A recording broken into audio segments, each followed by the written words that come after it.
तो वो साथी रो रहे देख के मैं परेशान हुआ। मेरे दिल में आया, मैंने जाकर के 2 रकात नमाज पढ़ी, तहज्जुद की नमाज। मैं खड़ा हुआ अल्लाह के सामने और मैंने जो है दुआ की, अल्लाह अगर ये सच्चे, इनका रोना सच्चा, इनका ये काम सच्चा, तो अल्लाह तू मुझे हिदायत दे और मेरी ज़िंदगी को तू बदल दे।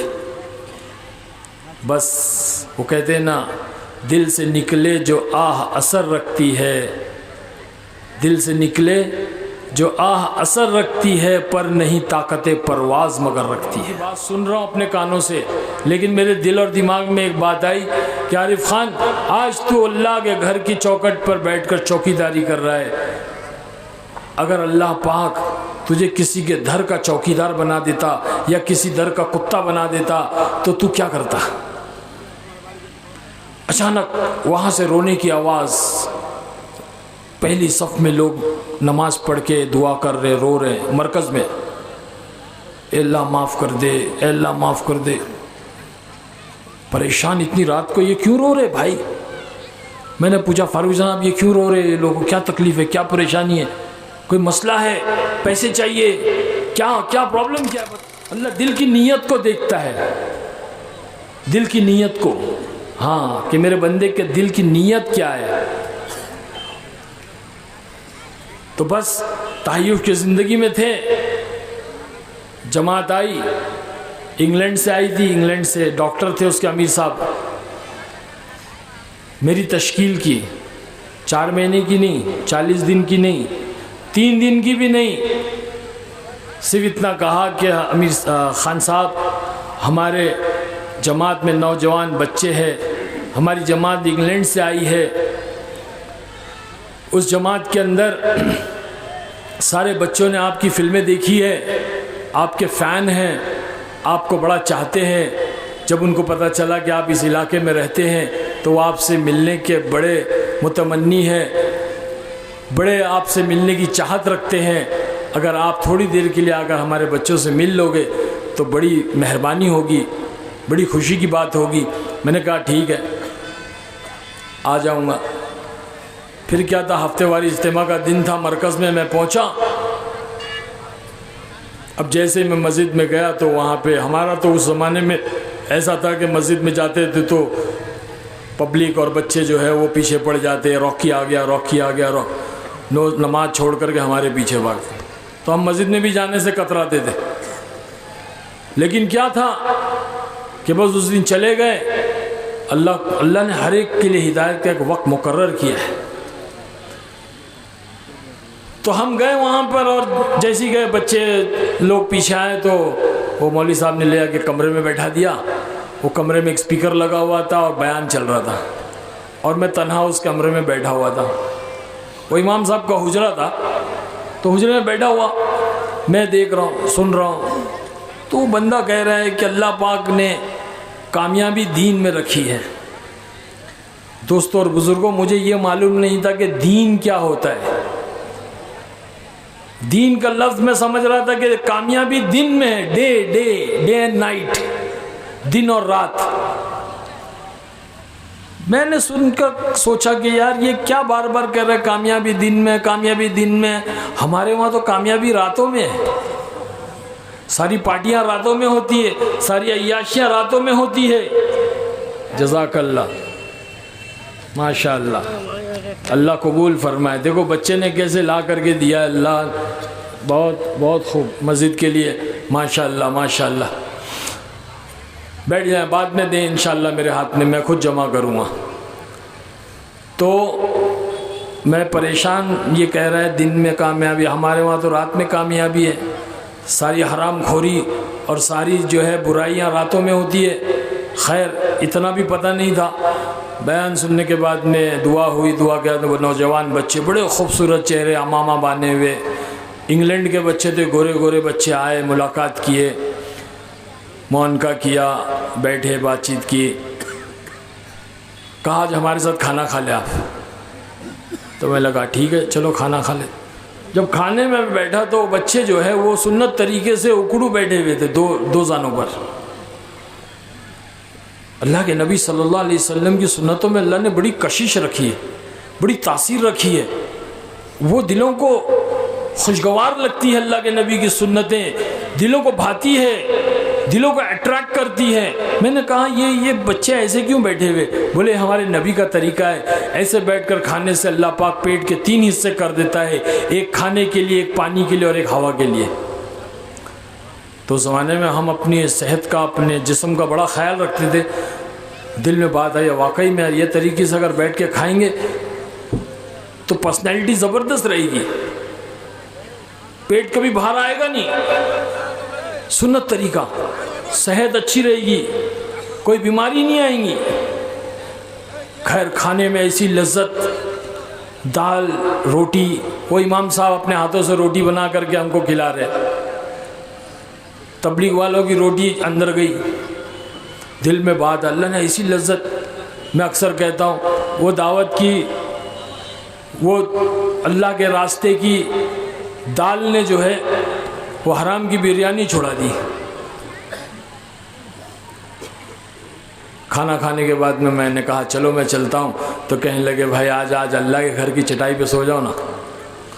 यहाँ से एक बच्चा बोल रहा है, वहाँ से एक बच्चा बोल रहा है, खान साहब आज अल्लाह के घर की चटाई पे हमारे साथ सो जाओ ना, अल्लाह के घर की चटाई पे सो जाओ ना, अल्लाह के घर की चटाई पे। वो बार बार अल्लाह अल्लाह अल्लाह, जो दिल को जाकर ऐसा खौफ पैदा हुआ। मैंने सोचा यार 5 स्टार होटल में रहने वाला आदमी, नरम नरम गद्दों में, एयर कंडीशन में सोने वाला आदमी, मस्जिद की चढ़ाई पे।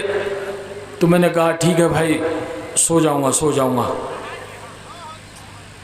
तो फ़ौरन मेरे लिए बिस्तर वगैरह मंगाया गया। सोने से पहले जो है अमीर साहब ने कहा कि इस मरकज़ के अंदर जितनी जमातें आई हुई है ये सब अल्लाह के रास्ते के मेहमान हैं, और अल्लाह के रास्ते में चलने वालों की सामान की और उनकी जान की और माल की हिफाजत के लिए जो निगरानी करेगा और जो आँख जागेगी, अल्लाह पाक कल क़यामत में उस आँख को जहन्नम की आग से महफूज करेगा। उस आँख के लिए अल्लाह पाक जहन्नम की आँख को हराम कर देगा। मैंने सुना तो मुझे बड़ी अच्छी लगी ये बात, क्योंकि हर आदमी अपने गुनाहों से वाकिफ़ होता है। अगला नहीं जानता अपने गुनाह को, लेकिन हम खुद जानते हैं कि हम क्या क्या किए। हमारी आँखों ने कितना गुनाह की, हमारे कानों ने कितने गुनाह किए, हमारी ज़ुबान ने कितना गुनाह की, शर्मगाह ने कितना गुनाह की, फला हाथ ने कितना गुनाह किए, पैर ने कितने गुनाह किए, दिमाग ने कितने। हर आदमी जानता अपने बारे में, दूसरे के बारे में नहीं जानता।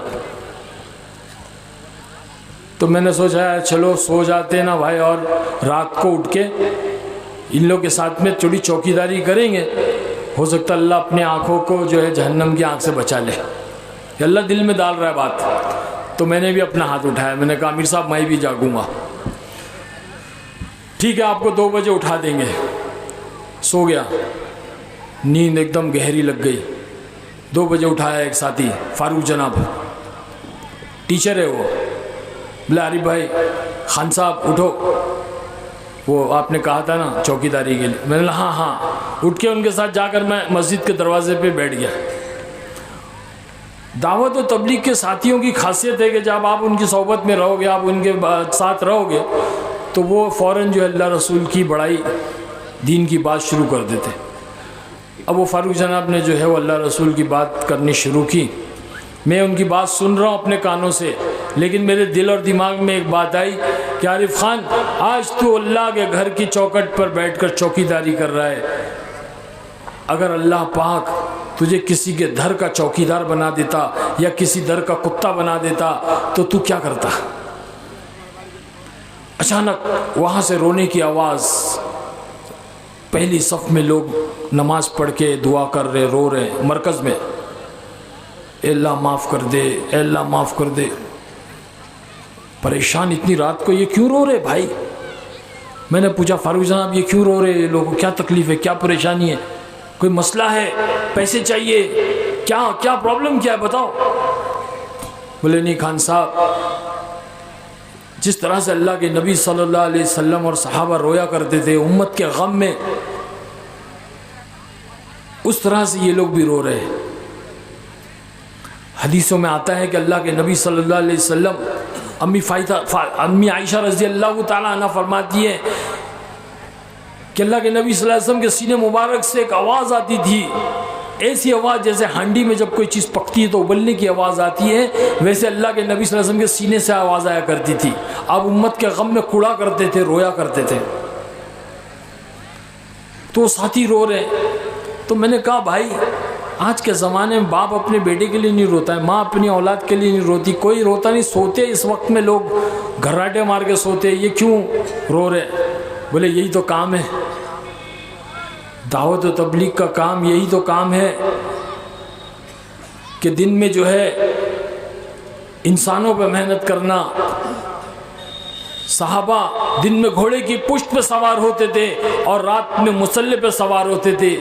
दिन में मखलूक को मनाते थे और रात को खालिक को मनाते थे। बोले ये भी वही कर रहे हैं।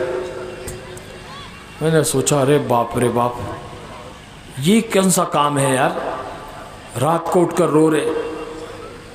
हमारे पूना के महाराष्ट्र के ज़िम्मेदार थे मौलाना यूनुस साहब रहमतुल्लाह अलैह, अल्लाह उनकी कब्र को नूर से मुनव्वर कर दे। अरे बोलो आमीन भाई। बहुत कुर्बानी दी उन्होंने, पूरे महाराष्ट्र को, पूरे कोकन पट्टे पे मेहनत करी। यहाँ भी आए होंगे उस ज़माने में। वो अक्सर कहते थे कहाँ मिलेंगे ऐसे नौकर, कहाँ मिलेंगे ऐसे गुलाम, कहाँ मिलेंगे ऐसे खादिम जो अपना लगाते हैं, अपना खपाते हैं और फिर रातों को उठकर रोते और कहते अल्लाह माफ़ कर दे, माफ़ कर दे। जैसा करना था वैसे नहीं किया।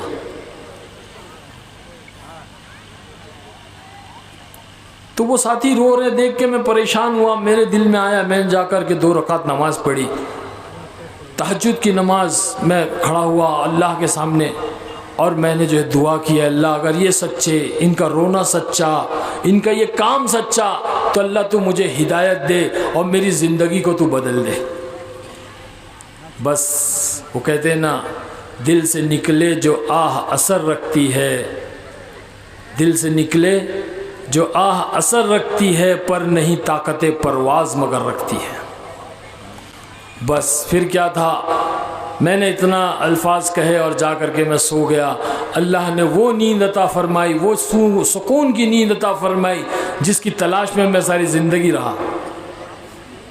फिल्मी दुनिया की ज़िंदगी में मैं नींद की तलाश में ना जाने कौन से नशों में मुब्तला हो गया था कि मुझे सुकून की नींद आ जाए। लेकिन असल वो मसला नींद का नहीं था, वो असल मसला दिल के अंदर जो जलन और हसद, दिल के अंदर जो लालच, मसला वो था।